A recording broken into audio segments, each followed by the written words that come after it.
O Senhor esteja convosco. Ele está no meio de nós. Proclamação do Evangelho de Jesus Cristo segundo Marcos. Glória a vós, Senhor. Naquele tempo, Jesus voltou para casa com seus discípulos.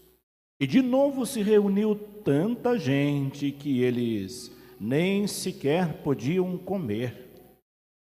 Quando souberam disso, os parentes de Jesus saíram para agarrá-lo, porque diziam que ele estava fora de si. Os mestres da lei que tinham vindo de Jerusalém diziam que ele estava possuído por Beelzebu e que pelo príncipe dos demônios que ele expulsava os demônios. Então Jesus os chamou e falou-lhes em parábolas. Como é que Satanás pode expulsar Satanás? Se um reino se divide contra si mesmo, ele não poderá manter-se. Se uma família se divide contra si mesma, ela não poderá manter-se. Assim, se Satanás se levanta contra si mesmo e se divide, não poderá sobreviver, mas será destruído. Ninguém pode entrar na casa de um homem forte para roubar seus bens sem antes amarrá-lo. Só depois poderá saquear sua casa. Em verdade vos digo, tudo será perdoado aos homens, tanto os pecados como qualquer blasfêmia que tiverem dito. Mas quem blasfemar contra o Espírito Santo nunca será perdoado, mas será culpado de um pecado eterno. Jesus falou isso porque diziam, ele está possuído por um espírito mau. Nisso chegaram sua mãe e seus irmãos. Eles ficaram do lado de fora e mandaram chamá-lo. Havia uma multidão sentada ao redor dele. Então lhe disseram, tua mãe e teus irmãos estão lá fora à tua procura? Ele respondeu, quem é minha mãe e quem são meus irmãos? E olhando para os que estavam sentados ao seu redor, disse, aqui estão minha mãe e meus irmãos. Quem faz a vontade de Deus, esse é meu irmão, minha irmã e minha mãe. Quem faz a vontade de Deus, esse é meu irmão, minha irmã e minha mãe. Palavra da salvação. Glória a vós, Senhor. Pode se assentarem.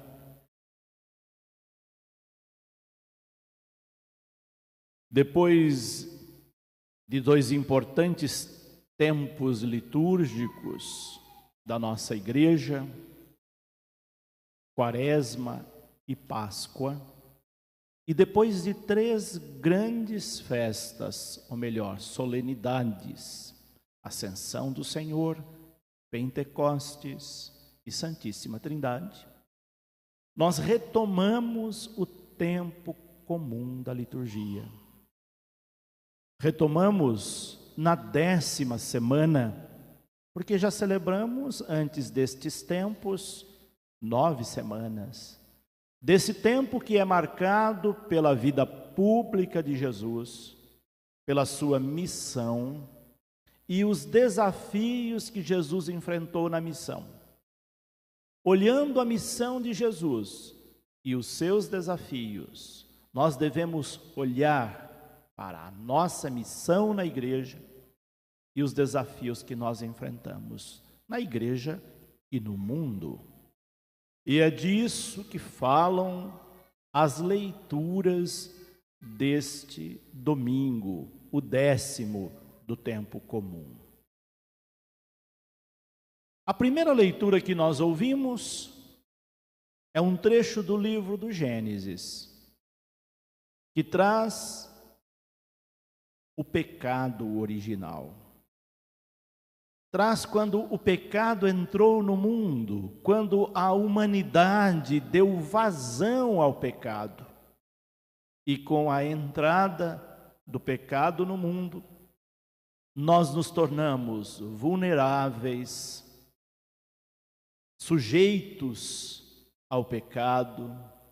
Revelou-se em nós a nossa nudez, a nossa pobreza, a nossa insignificância diante de Deus, apesar de Deus ter nos criado muito significante para Ele. Mas quando nós damos margem ao pecado, nós nos distanciamos de Deus e naturalmente nos distanciamos do paraíso. Tanto é que o livro do Gênesis traz o mundo como a imagem do paraíso, um lugar que foi criado para nós, seres humanos, vivermos bem, vivermos felizes, um lugar bom de se estar. Essa é a imagem do paraíso comparada a um jardim, o jardim do Éden. Jardim é uma imagem que se aproxima do paraíso, por isso ele é comparado a um jardim.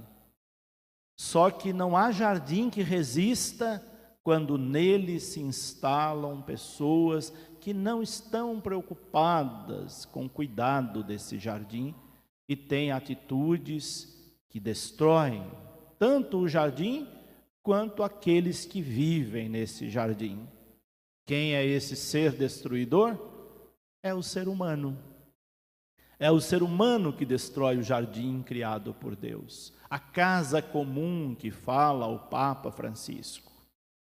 E qual é o maior pecado? E por que ele é original? Ele é original porque foi o primeiro e é dele que emanam todos os outros pecados, ou seja, a desobediência a Deus. O pecado consiste em desobedecer a Deus. Era assim nos primórdios, é assim até hoje.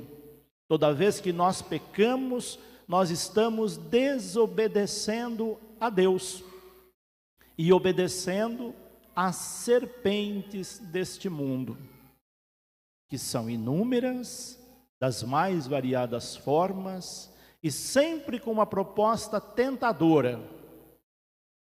Aquela maçã atrativa, aquela fruta atrativa que o Gênesis traz numa linguagem figurativa, continua ainda muito atrativa hoje nos nossos tempos, com as diversas formas de tentações que nós temos.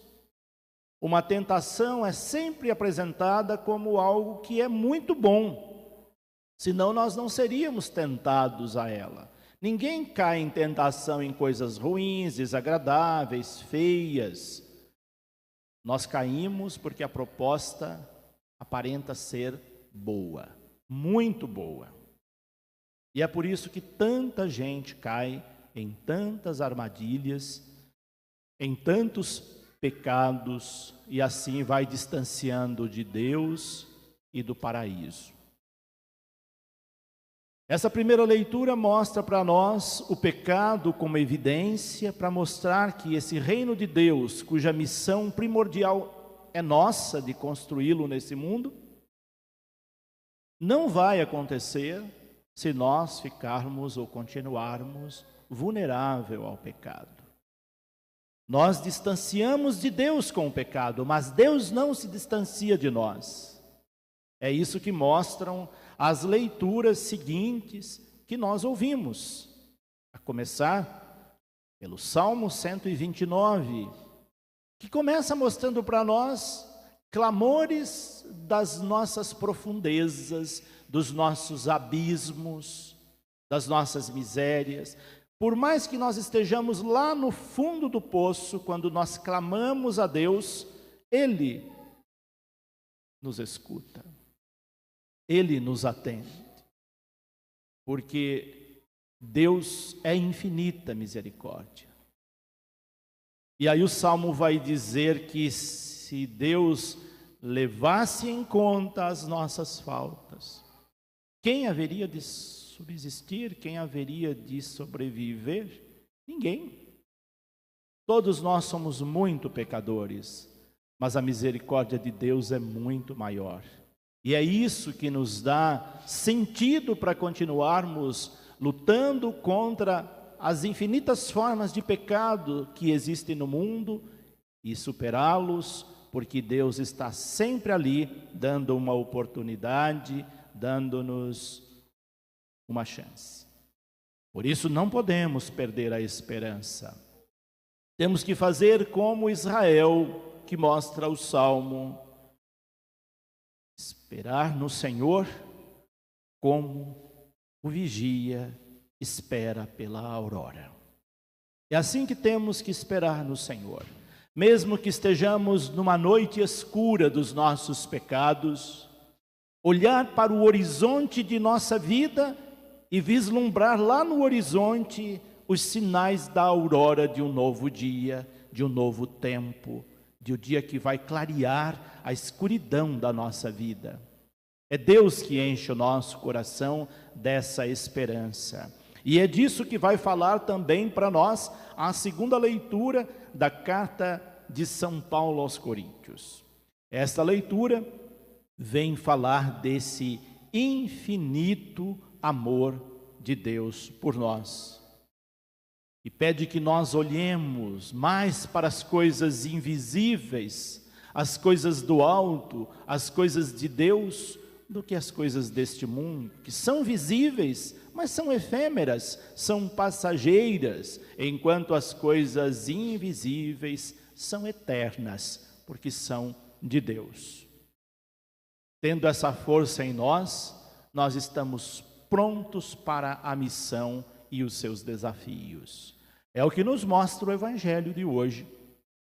Os desafios que Jesus, sendo Filho de Deus, enfrentou dentro da própria família, depois na comunidade e na sociedade. Essa dinâmica se repete ainda hoje. Quantos de nós enfrentamos dificuldades para viver os ensinamentos de Deus, obedecer a Deus dentro da própria família? Não é incomum encontrar pessoas que, por virem à igreja, por desenvolverem algum trabalho na igreja, encontrar dentro de casa resistência. Jesus foi incompreendido pelos seus parentes. Quando ele abraçou a missão que o Pai lhe confiou, seus parentes diziam que ele estava fora de si. Não encontrando apoio em casa, ele também não vai encontrar apoio na sociedade, com as autoridades, com os mestres da lei, que para desacreditá-lo, dizia que ele estava possuído por um espírito mau, e era pelo príncipe dos demônios que ele expulsava os demônios. Olha que acusação terrível. Por isso ele vai dizer no final: todo pecado será perdoado, mas quem pecar contra o Espírito Santo vai levar um pecado eterno. Porque era pelo Espírito Santo que ele expulsava os demônios, e não por um espírito mau. E a partir do momento que as pessoas diziam que ele expulsava as maldades do mundo por um espírito mau, estavam blasfemando contra o Espírito Santo que o guiava na sua missão de expulsar os males do mundo. Por isso ele vai contar aquela parábola que tem vários desdobramentos. Como que alguém pode expulsar o mal usando o próprio mal? Isso é impossível. Ninguém vai fazer o bem usando o mal. Se o mal está na raiz, todas as nossas ações são maléficas. Ele usa essa comparação para mostrar que se ele está fazendo o bem, a origem da sua ação é do bem. Agora, quem age baseado no mal, nunca poderá ter coisas boas. Vocês já viram pessoas que às vezes vão procurar melhorar a sua vida buscando coisas que não são de Deus? Aparentemente ela tem uma melhora, mas o diabo cobra caríssimo por aquela melhora e vai levá-la ao fundo do poço se a pessoa não se curvar diante dele. Porque aquela ação teve origem numa coisa maléfica e não de Deus. Agora, quando nós baseamos nossa vida, pautamos nossas ações nas coisas de Deus, aquilo que nós fazemos como ação só pode ser o bem, porque vem do bem, a sua origem é o bem. É isso que Jesus mostra com essas diversas comparações dentro do Evangelho de hoje. Entendendo então os desafios, a dinâmica da missão, penso que nós podemos colocar os pés no chão e saber que, mesmo estando na igreja, mesmo sendo pessoas de Deus, nós não estamos isentos das armadilhas do mundo, nós não estamos isentos de sofrimento e nós não estamos isentos de qualquer outro percalço que porventura possa existir na nossa vida e missão. Tendo isso claro na nossa consciência, nós seremos cristãos mais fiéis, mais autênticos. E não vamos desanimar diante das incompreensões, diante das perseguições, diante das calúnias e nem diante das ameaças de morte. Jesus mostra isso para nós. Sigam o meu exemplo, diz ele, e vocês permanecerão firmes. Essa é a proposta da liturgia desse 10º domingo do tempo comum. Vamos para a nossa missão com a certeza de que Ele nos guia, com a certeza de que se nós tropeçarmos, cairmos, Ele vai nos reerguer, nos encorajar, nos fortalecer. Com essa certeza, nós seguiremos firmes na missão e nunca desanimaremos, mesmo diante de inúmeras dificuldades. Que assim seja.